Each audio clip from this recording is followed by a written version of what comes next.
প্রিয় দর্শক, আসসালামু আলাইকুম। এখন আমরা আছি কেবল কার আমরা স্কাইওয়ে রাইডে এনজয় করছি আমরা।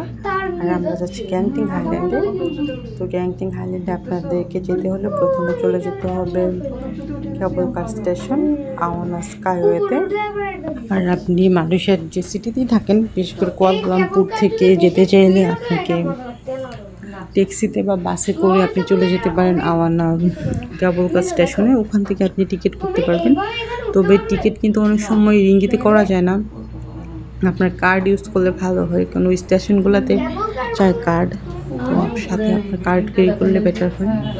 তো আমরা 5 জন গিয়েছিলাম। 5 জনের প্রায় বাংলাদেশি টাকায় আমাদের 12,000 টাকার মতো লেগেছিল।